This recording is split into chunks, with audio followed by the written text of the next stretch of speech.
Boa noite, galera, beleza? Nossa live de hoje, né, sempre às 20 horas, a gente mantendo aí nossas lives diárias.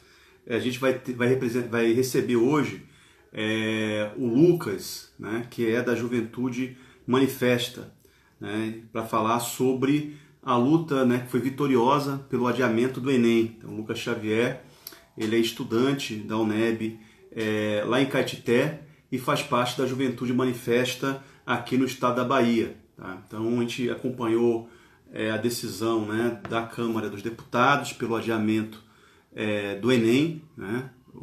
Havia uma insistência aí do Bolsonaro e do governo Bolsonaro de realizar o Enem ainda no meio da pandemia, o que prejudicaria, né, o conjunto de estudantes, até por conta do comprometimento do ano letivo. Então, eu vou chamar aqui o Lucas para a gente iniciar o nosso bate-papo. Né? Lembrando que a gente está realizando as lives todos os dias, às 20 horas, né? Aqui pelo Instagram do professor Fábio Nogueira.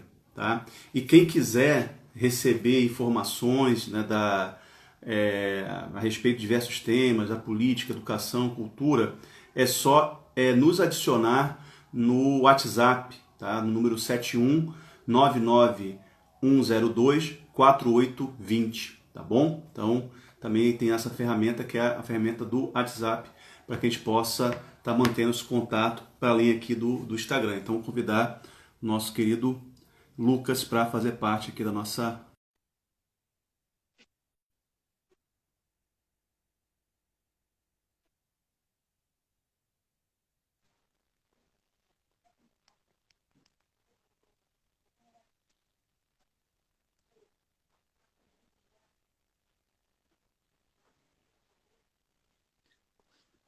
Pronto, Tá me agora ouvindo foi. aí, Lucas? Ouvi, professor. Tô ouvindo, mas não tô te vendo. Não tá me Acho que vendo? não, não. Algum problema na conexão. É melhor a gente fazer de novo aqui o convite, Sim, sim. tá? Vamos ver aí. Você tá com a conexão boa em casa ou não tá? Você Tá tá boa. no Wi-Fi? Pronto. Então vamos ver o que tá Sim. acontecendo. Calma aí. Vamos lá, gente.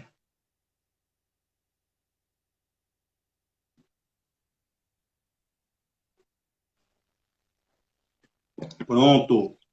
Consegue Agora ver? tá ótimo. E aí, Tá Lucas, como você bacana? tá? Tudo bem? Não, tá Estou bem, bem. perfeito. Como vai? Tô vendo Dá aí, pra né, ouvir a direito? Cazuza, tá bem acompanhada, a Cazuza, Renato Sim, claro, Russo, sempre. Michael Jackson, tá bacana, gostei. Lucas, queria que você falasse um pouquinho, né, sobre o que foi a luta. Você é do movimento da Juventude Manifesta, que é uma das organizações de movimento estudantil, né, que atuam aqui no estado da Bahia.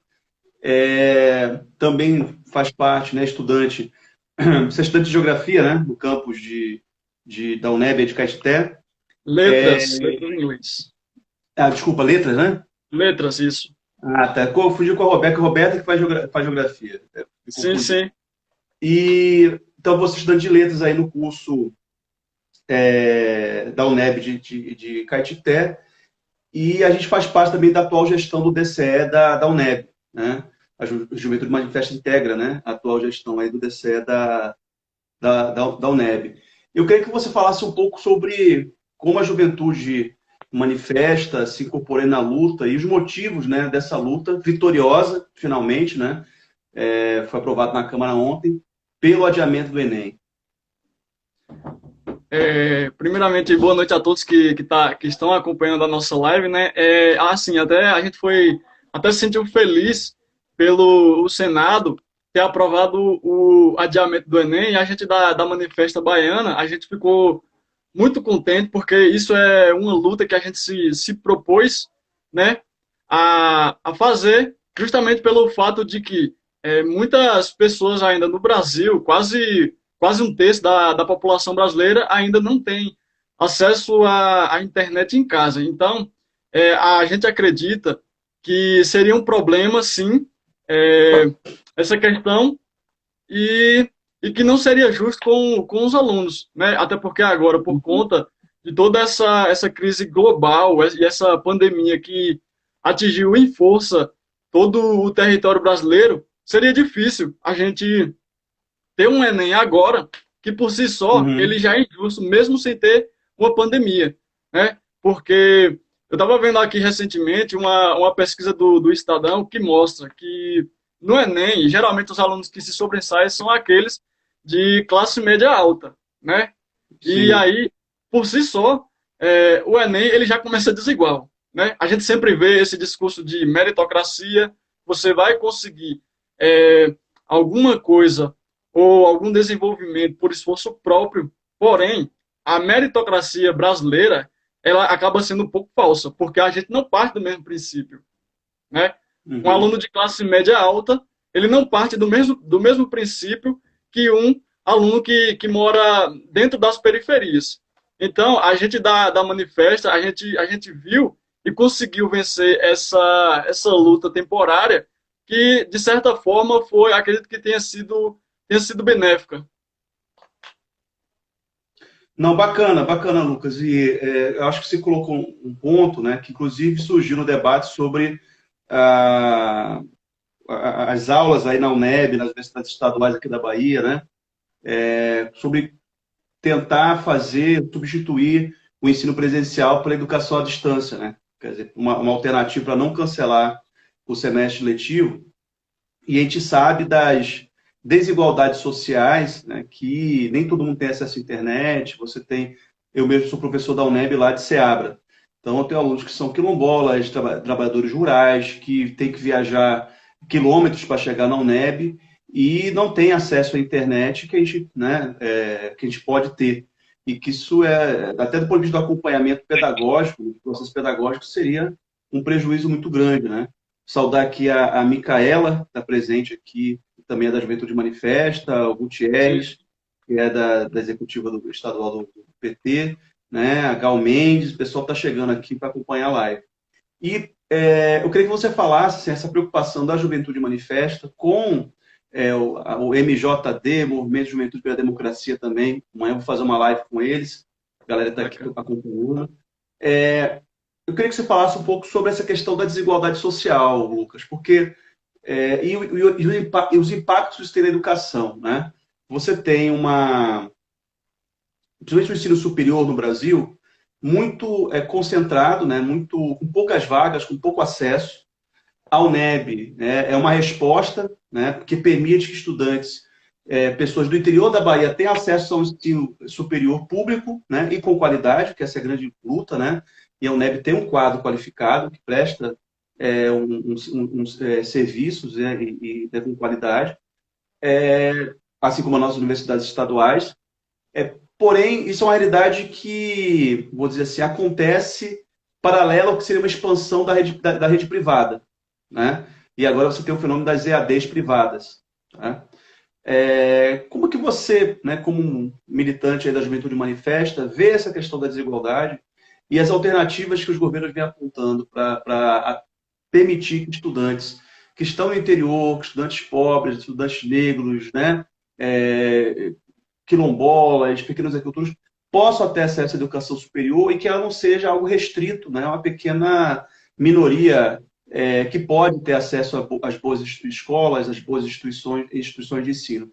Do seu ponto de vista, né, a insistência do Bolsonaro de manter o Enem tem a ver com essa elitização do ensino no nosso país, do conhecimento do país, do acesso ao conhecimento do nosso país? Sim, sem dúvida. Primeiro que, para abrir a minha fala para responder as tuas perguntas, eu queria abrir aspas para uma fala do próprio ministro da Educação, do Weintraub, que ele diz o seguinte: o Enem não é para reparar nenhuma injustiça social, é para selecionar os melhores. Veja bem, em cima dessa frase dita pelo ministro da Educação, o que é que a gente pode analisar? Como é que a gente vai selecionar os melhores, né? Se é, se os melhores, geralmente, eles não têm acesso à internet e têm uma Sim, dificuldade que talvez outros alunos não tenham, porque é difícil. Assim, a gente vê, por exemplo, os alunos que moram na favela, eles enfrentam coisas que outros alunos que moram em bairro de classe média não enfrentam, né? Como, por exemplo, a truculência da polícia, né? A uhum. guerra contra as drogas, né? Por exemplo, os tiroteios, a gravidez precoce. Então, eu acho que tudo isso é uma questão para a gente também começar a falar sobre a desigualdade. Porque se a Uhum. gente entra na questão da estratificação social, que aí é mais uma parte sociológica, a gente vai ver que as pessoas elas estão classificadas de acordo com a sua condição socioeconômica. Uhum. E não é à Uhum. toa que o histórico do nosso país, há muito tempo, ele mostra um retrato lamentável. Porque se você for nas favelas, a maior população, né, os moradores que moram nas favelas são negros, os, os presidiários são negros, né? E assim, existem muitas pessoas hoje que estão, inclusive, desempregadas por conta de uma desgovernabilidade do Bolsonaro. E assim, o que Uhum. eu vejo é, muitas pessoas falam que isso é um discurso vitimista, mas vai dizer, não, isso aí é vitimização da esquerda. Essa história de dizer, pobre, negro e favelado, a galera trata como uma questão de vitimização. Mas se a gente for no histórico do nosso país, o que foi que o nosso país sofreu para a gente estar como a gente está hoje, né?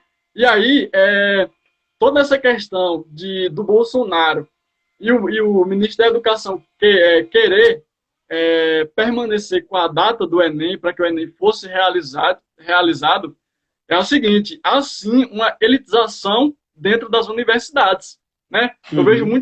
muitas pessoas da direita, inclusive, se colocando contra as cotas, né? Mas o que seria de toda da população mais pobre se não fossem as cotas, né? Porque aí entra essa questão que é de reparar um dano social que foi feito antes, né? Sim, sim. Quando o Ventralbe chega e fala, não, a gente quer que o Enem seja realizado nessa data, ele próprio falou o seguinte, é que era para pressionar governadores e prefeitos para que eles voltassem a reabrir as escolas. Né? Uhum. E qual seria a solução na visão dele? Aplicar a cloroquina. Né? Porque a gente viu todo esse embate do Bolsonaro com alguns governadores. E sim, é complicado a gente falar sobre, sobre a desigualdade, porque eu vejo um discurso, né, eu até acho que comentei com a galera do Manifesto, esse discurso de dizer, nós estamos no mesmo barco. Mas a questão é, nós não estamos no mesmo barco. Porque eu acredito, eu tenho acesso à internet, eu estou tendo acesso à universidade e muita gente não está tendo, né? Por muitas questões. Então, Uhum. para mim, esse é o princípio. A gente não está no mesmo barco. Agora, Uhum. se a gente falar assim, a gente tem que ter um olhar de empatia com o próximo, é válido, né? E só vale lembrar que é que o Ventralbe queria fazer, o Futurice, né? Que aí ele queria fazer toda aquela questão nos institutos federais, meio que assim privatizando, né? Isso aí é mais uma confirmação do que eles querem fazer com a educação, porque como diria o próprio Darcy Ribeiro, grande Darcy Ribeiro, Uhum. a crise na educação, ela não é uma crise, uma simples crise, ele é um planejamento político, Um né? projeto, né, das elites, né? Ele é um projeto político que justamente porque se você dá informação e dá acesso à educação para as pessoas acabam se tornando meio que meio que um perigo para o sistema, né? É. Não, Lucas, para aproveitar aqui e mandar um abraço para o Anderson Pimenta, que está acompanhando, né, que é aí de Caetité, companheiro do PSOL, companheira Elze Facnetti, que é do coletivo Artivistas e também do PSOL, coletivo feminista Marias, também que é aí da região de Caetité, né, então o pessoal está colando aqui na nossa live, está aqui Bacana, fixado, né, bacana. estavam falando sobre o adiamento do Enem. A gente vem fazendo essas lives todos os dias, 20 horas, discutindo diferentes temas. Não é porque a gente está aqui, quem pode, né, do isolamento social, que a gente vai deixar de conspirar. E estamos conspirando, né, contra o Bolsonaro. Lembrando que hoje foi dada entrada no Congresso Nacional de um pedido de impeachment assinado por 7 partidos políticos, inclusive do PSOL, pelo PSOL, né, o nosso presidente nacional, Juliano Medeiros, esteve lá em Brasília, junto com o nosso ex-candidato a presidente, o Guilherme Boulos, que teve uma live conosco aqui, apresentando um pedido de impeachment dos movimentos sociais, mais de 300 entidades de movimento social estão assinando esse pedido de impeachment, junto com 7 partidos políticos, uma bancada expressiva de deputados parlamentares exigindo o impeachment do Jair Bolsonaro. Então, um fato político de muita importância no momento que a gente está vivendo, né? Não é porque a gente está em casa que a gente não está acompanhando e não está agindo para fazer o enfrentamento. A bancada do pessoal vem enfrentando lá os retrocessos junto com a bancada de oposição do Bolsonaro. Lucas, você tocou num ponto importante em relação à desigualdade social e a educação como um instrumento, né, de permitir a estudantes pobres do interior, né, e mesmo de zonas rural, da área rural, etc., não só pensando nos grandes centros urbanos, e a UNEB tem muito a ver com isso, né? A UNEB tem essa perspectiva, a multicampia, né, que caracteriza a própria UNEB, e fala sobre a questão da desigualdade. Eu digo o seguinte, né, eu fui um estudante, né, eu fiz graduação na Universidade de São Paulo, mas a minha condição, quando eu cheguei na UF, eu era um estudante pobre que vinha do interior, não tinha acesso, não tinha moradia. Primeiro, eu cheguei na USP e me tornei um sem teto, não tinha onde morar. E eu me lembro que eu procurei o serviço de assistência social da universidade, e na verdade que eu tinha um dinheiro para me manter alguns dias e tinha que estudar, e eu queria ficar na universidade, não queria abandonar a universidade. Eu fui obrigado a ocupar uma sala, fiz uma ocupação, né, para poder morar dentro da USP. Fiquei durante uns 3 meses morando numa sala de capoeira, né? Aí a ancestralidade, né? Que as coisas se conectam. Uma Sim, sala de sim. capoeira, Sim. conseguimos os colchões lá e dormindo numa precariedade terrível. Eu estava na Universidade de São Paulo, né? Que para fora, né? A importância da USP, da pesquisa, etc. Mas não havia um debate sobre cotas para negros na época. Eu entrei em 1996, então entrei um tempinho já, né? Não tinha debate sobre cotas e a visão de assistência estudantil era uma coisa muito restrita, assim, por exemplo. O estudante já que passou, ele segura a onda, ele corre atrás da família que passa. E eu tinha muitos colégios que desistiram de estudar, desistiram de fazer universidade por falta de uma política de assistência estudantil, né?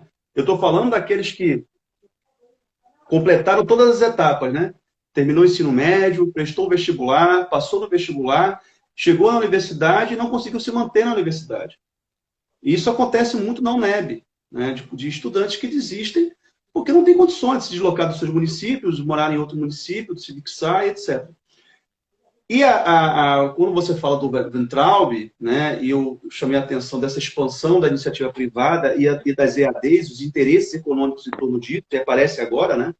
A EAD é a panaceia para resolver todos os problemas. Vamos substituir as aulas presenciais pelas aulas online, a pandemia pode ser um teste nesse sentido.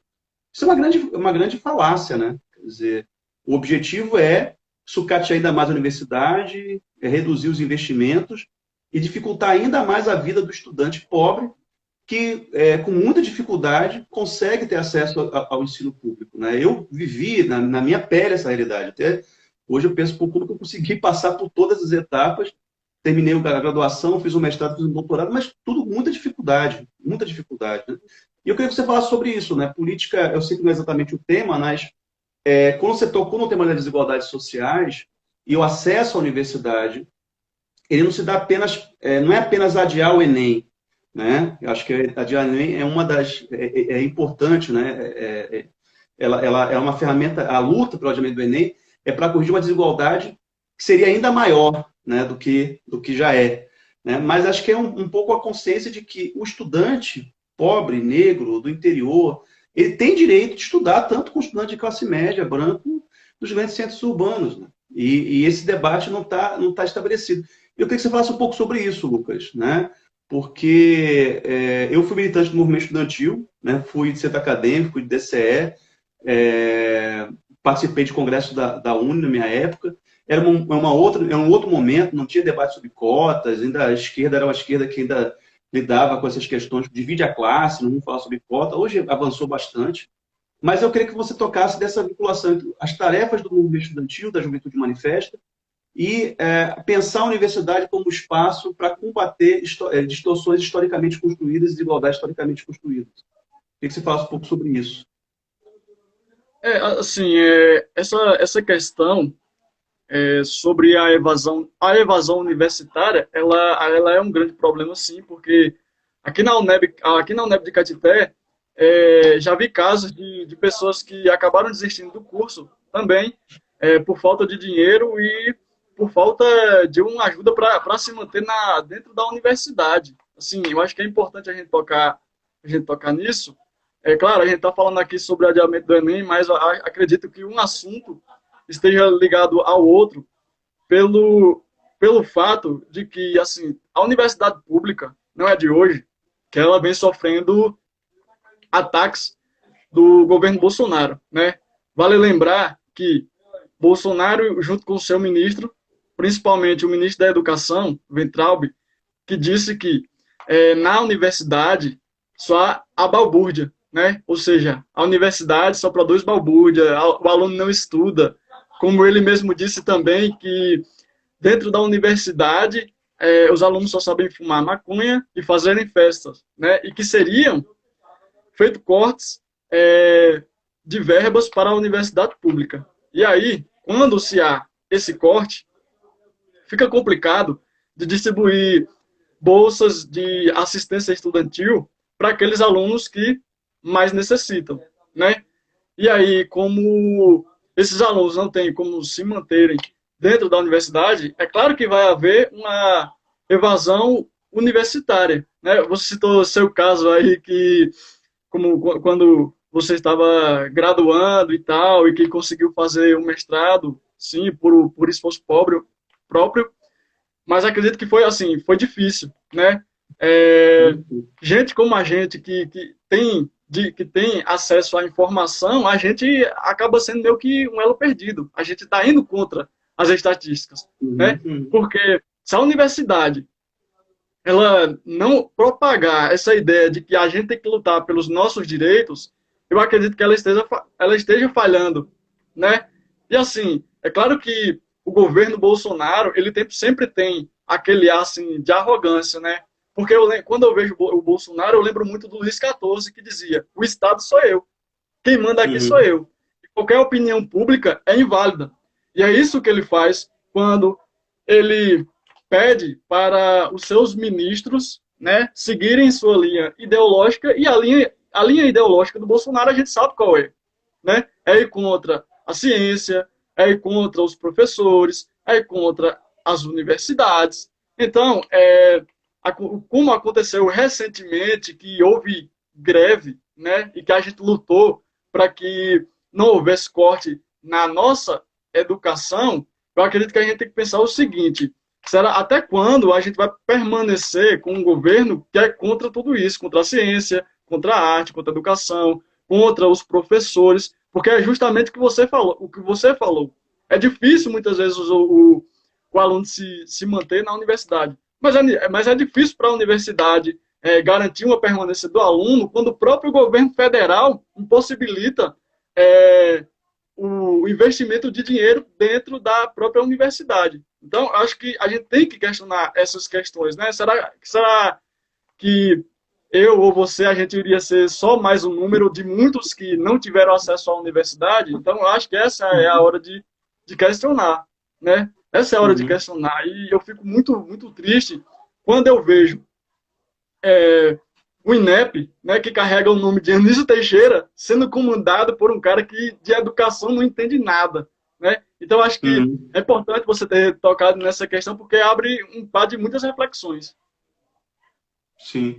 Não, assim, tem esqueci o nome, não estou chegando aqui direito, Otávio, né? Falando sobre dados. Sim, Assim, eu não tenho dados aqui, mas eu tenho dados, por exemplo, sobre o que o Lucas comentou em relação ao acesso à internet.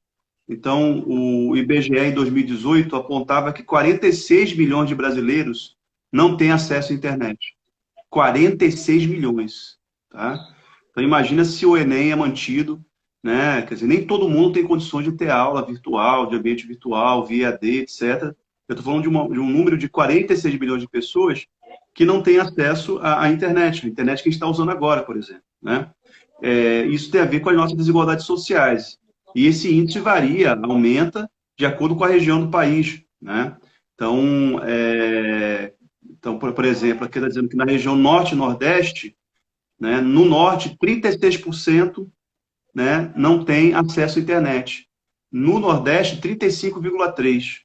No Sudeste, 21,8%. Quer dizer, é maior o número de pessoas sem acesso à internet na região Nordeste, né, do que, por exemplo, no Sul e no Sudeste do país. O que mostra também as desigualdades regionais. Né? Então, assim, acho que tem. Acho que a gente pode levantar vários números, né? Tem muitas pesquisas, inclusive na área de educação, que pensam o perfil, principalmente dos educandos no estado da Bahia, né? O perfil dos educandos que têm acesso à educação superior no nosso estado. A maior parte daqueles que têm acesso à educação superior não é pela rede pública, é pelas instituições privadas, né? E isso foi estimulado ao longo de governos, tá? Não começou com o Bolsonaro. E o que o Bolsonaro quer é dar um passo além, é destruir a universidade pública, né? Quer dizer, é privatizar a universidade pública. E como ele faz isso? Né? Criando futurice, né? E condicionando o aporte de recursos. Nós temos que lembrar o seguinte, que as pessoas têm um dado, gente, que não aconteceu em país nenhum do mundo. Na época que o Temer deu o golpe, né, eles aprovaram o congelamento de 20 anos em investimentos em saúde e educação. Congelamento de investimentos. A gente está no meio de uma pandemia. Hoje todo mundo fala do SUS, da importância que o Sistema Único de Saúde tem. A tragédia só não é maior porque nós temos um Sistema Único de Saúde, mas o Sistema Único de Saúde sucateado. Porque o governo do Temer, o governo dos golpistas, né, foi logo depois do golpe, pavimentando o caminho do Bolsonaro, decretou que durante 20 anos se congelaria recursos de saúde e educação. E a situação da educação superior pública no Brasil é essa, porque eu entendo, Lucas, que o Weintraub, né, ele tem uma ideia de que o Brasil não tem que ter universidade pública. O Brasil não tem que ter pesquisa. O Brasil não pode ser um centro. É um nível de viralatismo político, né, um complexo de vira-lata. Né, de que o Brasil, na verdade, deve importar tecnologia de fora, o Brasil deve formar técnicos, o Brasil, para quê? Estudar física, química, ciências puras, para que desenvolver pesquisa, para que ciências sociais, que relevância isso tem? Na verdade, eles querem uma universidade com um perfil cada vez mais técnico, que priorize pouco o debate científico, que é essa cruzada contra a ciência, mas tem a ver com isso, né? Quer dizer, a ciência na cabeça desses caras, universidade não é um espaço de produção do conhecimento, de reprodução do conhecimento. No caso, é mais ainda, uma reprodução de uma ideologia. Por isso que é um projeto fascista, é um projeto autoritário. Sem Né? dúvida. E aí a gente fala de financiamento da universidade, mas também a gente tem problema com o financiamento das universidades estaduais na Bahia, né, Lucas? Que é importante dizer, certo? Sim, sem Se o dúvida. Bolsonaro faz o que faz, o Bertrand também, na Bahia, em que é o PT que governa, o governador Rui Costa, é um abandono impressionante das instituições públicas de ensino superior do Estado. Né? E aí tem a ver com essa lógica neoliberal, né? De não mexer no calcanhar de Aquiles, né, de todo o sistema, né? Que é a tal da Lei Candir e o teto de gastos. Não se pode investir mais em educação, não se pode investir mais em saúde. O governante acha que ganhar a eleição é fazer obra, né? Então, para fazer obra, preciso de recurso. Como eu não posso contrariar a tal da Lei Candir, que é a tal dita Lei de Responsabilidade Fiscal, eu vou tirar do serviço público, tirar da universidade pública, né? Porque isso é visto como desperdício, né? Desperdício de tempo, de dinheiro e de retorno social. Essa que é a verdade, né? Então, eu queria que você falasse um pouco também sobre como a juventude manifesta, né? Que está participando da atual gestão do DCE da UNEB, é uma gestão nova, sangue novo, né? É uma gestão que está propondo aí uma nova forma de incidir, debater assuntos dentro da universidade. Como que o Manifesta está participando desse processo de nova gestão do DCE e, ao mesmo tempo, qual o olhar que vocês têm do Manifesto em relação às universidades aqui no estado da Bahia, em especial as universidades estaduais baianas, né? Que sofreram tantos ataques no último período. É, bom, a gente como militante, como estudante, a gente sempre tenta estar atento, né, a qualquer ataque à educação. A gente sempre tenta estar pesquisando e tentando se reunir para a gente, assim, fazer debate e montar um plano para que, de certa Uhum. forma, a gente ajude, né? Ajude a lutar contra os ataques à educação. Agora, sim, a questão sobre as universidades.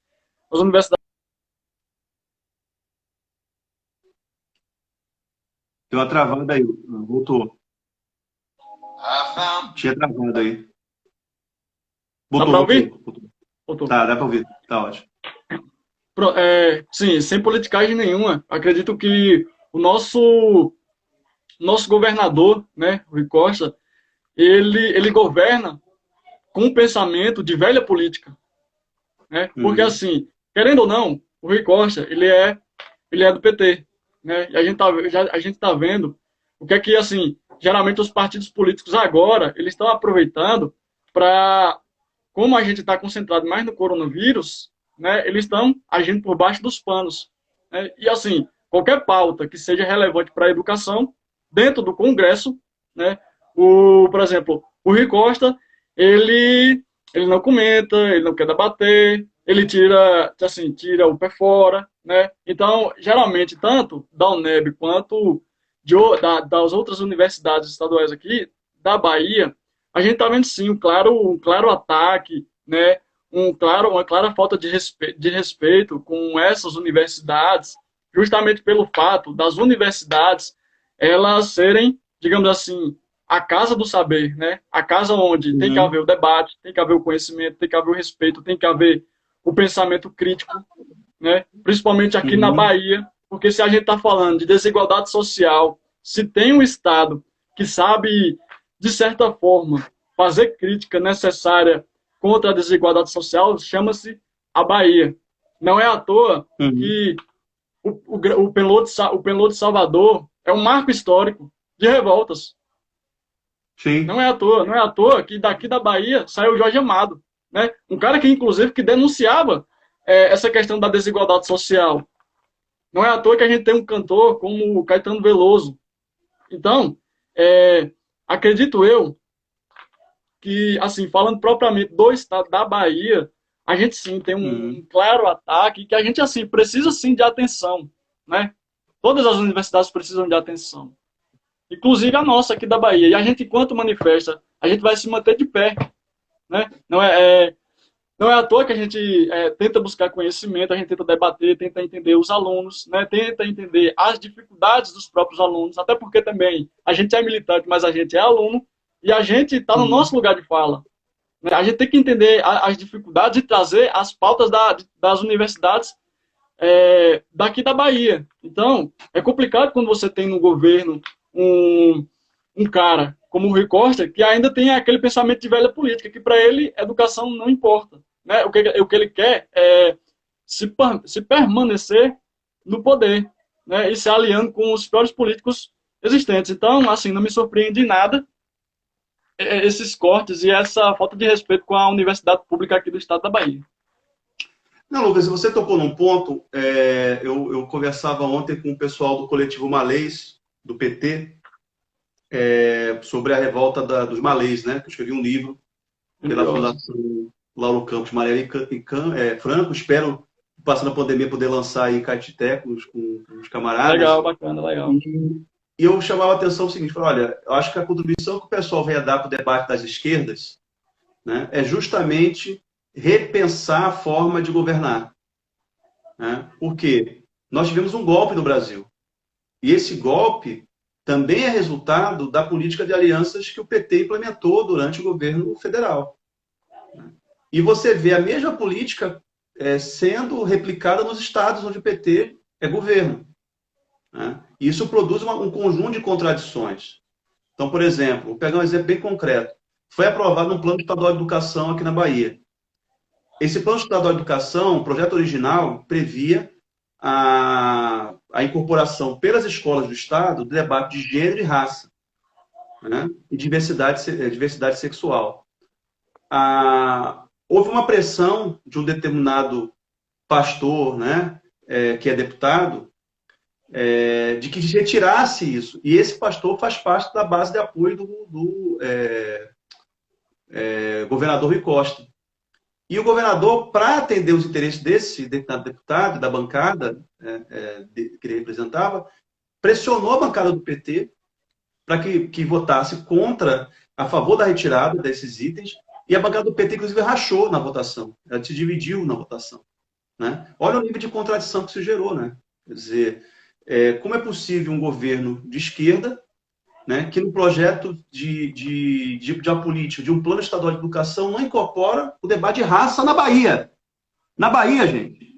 É isso que eu estou falando. Né? Raça, gênero, diversidade, quer dizer, assuntos.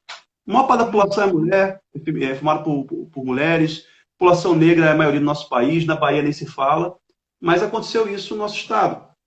Então, acho que é uma reflexão importante, né? Você colocou aí, acho que a Juventude Manifesta está empenhada, que não é simplesmente ocupar espaço de poder, né? É ocupar espaço de poder para fazer transformações sociais e transformações também de uma determinada cultura política, né? Quer dizer, de pensar a política fora da caixa, fora dos acordos de sempre, né? Do toma lá da cá, né? Que, de alguma maneira, o Bolsonaro se colocou como alternativa. Olha que contradição, né? Bolsonaro, que é um cara do baixo clero, do centrão, foi durante anos do governo do Maluf, tem aí vínculos com milícias, vínculos com esquema de rachadinha no gabinete, não tem nada de novo, né? Não tem nada de novo o Bolsonaro, mas ele se colocou como um político que representaria a ruptura, né, com a velha política, com a política das oligarquias. Então, Lucas, acho que é bacana, né, que o manifesto de fato se organize, né, que pense essas questões todas. E eu entendo o seguinte, que um enfrentamento, né, que a esquerda no Brasil precisa fazer, em especial no estado da Bahia, é o enfrentamento às oligarquias. Né? Não sei como é a cidade de Caetité, outros municípios do interior, mas ainda se faz a política na Bahia, né, no interior da Bahia, em especial, como se a gente estivesse no início do século XX, né? Quer dizer, ainda tem coronéis, né? Ainda tem famílias, né, que controlam a política e etc. E acho que isso limita muito a possibilidade de a gente avançar. Né? Até pensar um projeto de universidade, que acho que é isso que é o objetivo nosso. Né? Quer dizer, quando se fala de universidades estaduais, qual o projeto para as universidades estaduais? O governador Rui Costa não apresentou um projeto. Né? O projeto dele é destruição. É simplesmente tirar o pouco que a gente tem. A FAPESB, por exemplo, o que é a condução da FAPESB na Bahia? É ridículo. Né? Ridículo. A forma que a FAPESB, inclusive, virou cabide de emprego a FAPESB. Né? Não tem investimento na pesquisa no nosso estado, por parte do governo estadual. Né? Então, acho que são questões importantes aí da Juventude Manifesta, Lucas. E eu queria que você falasse mais sobre, porque a gente está caminhando para o finalzinho da nossa live, né? Agradecer a tua presença, acho que foi bem, bem bacana. Obrigado. E como parece aqui o timerzinho do Instagram, ele é implacável, 20 segundos, ele não vai acompanhar sozinho. Eu queria que você falasse a tua experiência com a Juventude Manifesta, como a Juventude Manifesta está organizada, né? E quem estiver nos acompanhando, lembrando que essa live vai ficar disponível no IGTV, no meu Instagram, no Instagram do professor Fábio Nogueira. Né? Então, quem não acompanha a live toda vai poder acompanhar. É só entrar no IGTV e se indicar para outras pessoas. Mas eu queria que você falasse sobre a Juventude Manifesta, né? A Juventude Manifesta aqui na Bahia. E quem quiser entrar em contato com a Juventude Manifesta faz o quê? Seguinte, assim, primeiro eu vou falar sobre o que eu tenho contato da Juventude Manifesta, que pelo menos as pessoas que eu tenho contato são pessoas dedicadas, né, que querem, sim, o melhor da educação, que estão se esforçando para lutarem contra esse governo que tem, sim, características neofascistas, né, e que, de certa forma, estão empenhadas em defenderem a educação. E eu queria entrar num ponto aqui que eu acho que tem também um pouco a ver com a pergunta que você fez. Tem um comentário aqui do Davidson Monteiro, que ele diz o seguinte: é importante destacar que essa visão negativa sobre a universidade ela é ancorada na fala de Olavo de Carvalho, né? E assim, Olavo de Carvalho, que é um cara que se auto-intitula filósofo, mas o cara nunca frequentou uma universidade de filosofia, né? E que, de certa forma, no campo da ideia, ele é quem comanda o governo, né? E Bolsonaro e sua trupe o acompanham, né? Uhum. Ventralbe e seus outros ministros. E assim, é claro que a gente tem um papel importante enquanto juventude, porque os jovens, eles têm sim que estar mais falando sobre política, falando sobre educação, porque esse é um espaço que nos é garantido por direito, né? E vale lembrar que a Uni lutou muito na ditadura militar para que a gente tivesse esse direito, por exemplo, de estar fazendo essa live hoje, né? Sim, A Uni claro. Movimento Estudantil, né? Então, queria dizer para todo mundo que está acompanhando a nossa live, não desistam. Eu sei que está sendo complicado o que a gente está passando, mas como diria o grandioso poeta Mário Quintana, eu passarinho e eles passarão, né? Eles vão passar e a gente vai ficar voando como um pássaro, né? Quem quiser entrar em contato com a Manifesta, entrar aí no Instagram da Manifesta Bahia, e ali tem algumas publicações e pode entrar em contato com algumas pessoas ali. Então, mantenham-se firmes, né? Qual é o Porque Instagram? Qual é o Instagram? é, oi? Juventude Qual é o Manifesta. Instagram? Juventude Juventude Manifesta. Manifesta. Pode estar no Instagram. Pronto. Então só entrar no Instagram que Sim, sim. entre em contato com a E, juventude. ok. Eu só queria finalizar a minha fala falando uma frase do grande Anísio Teixeira, em que ele diz o seguinte: só haverá democracia no Brasil quando a gente começar a organizar a máquina de democracia que se chama escola pública. Então é de lá que tem que se começar a organizar para que o Brasil possa ter Essa frase está no o muro da melhor. UNED de Caetité, né? Exatamente. Quem não conhece, gente, procura aí na internet, tem vídeo no YouTube, muita coisa no Google sobre o fantástico Anísio Teixeira, educador baiano, né, que é um renovador, uma pessoa que pensa a escola em tempo integral, que na cidade de Caetité tem um museu, né, dedicado, que é a Sim. casa, né, é a casa Na casa de Anísio, sim, sim, aqui em a Caetité. casa do Anísio Teixeira, e é uma figura que nos orgulha muito como baianos. Os baianos agora foi comprovado, né, há pouco tempo, foi assassinado pela ditadura militar, foi uma das vítimas da ditadura militar, né, de 64. Então, Anísio Teixeira, esse educador baiano, foi assassinado pela ditadura e o nosso Lucas está fazendo referência a uma frase que é muito, muito potente, né, Lucas? Muito Sim, atual, né? demais. Demais, Porque como ter demais. democracia sem universidade, é, como ter avanços, né? Sem que a universidade de fato funcione. É que eu falo sempre, né? Para mim é uma contradição você ter governo de esquerda que não prioriza o investimento em universidade, né? O acesso ao ensino, porque senão simplesmente acontece o que aconteceu, as pessoas têm acesso a bens, passam a consumir, né? Mas não há um investimento na formação, né, do cidadão, né? E para a democracia estar forte, a educação precisa estar forte também. Não tem como desapartar uma da outra. Acho que a Anísio Teixeira foi muito feliz, né, nessa sua afirmação. Não é à toa que está, inclusive, nos muros da UNEB de Caetité, né, uma instituição tão importante aí para o nosso estado. Lucas, agradecer sua presença, valeu mesmo, Muito cara. Sempre obrigado, foi um prazer. estou à disposição, tá? Juventude Manifesta, quiser fazer live, conversar com a galera, meu Instagram aí tá disponível. Gente, só para encerrar, amanhã, sexta-feira, às 18 horas, tá? Tem uma live com o movimento Juventude pela Democracia, MJD, né? Uma live que eu vou fazer parte, @MJD underline Brasil, né? Com Gabriel Garcia, que é o coordenador do movimento. Eu vou falar sobre desigualdade social em tempos de Covid-19.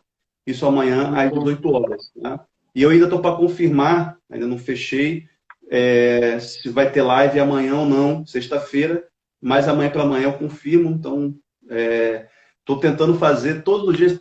todos os dias live às 20 horas, tá? Com certeza que vai rolar, né, a live amanhã às 20 horas, para que a gente possa continuar ocupando as redes sociais e tocando em temas importantes, né? Vocês que estão também nos acompanhando, que queiram sugerir temas para as lives, estamos aqui também à disposição, tá? A ideia é isso, é abrir a câmera, conversar e falar sobre temas.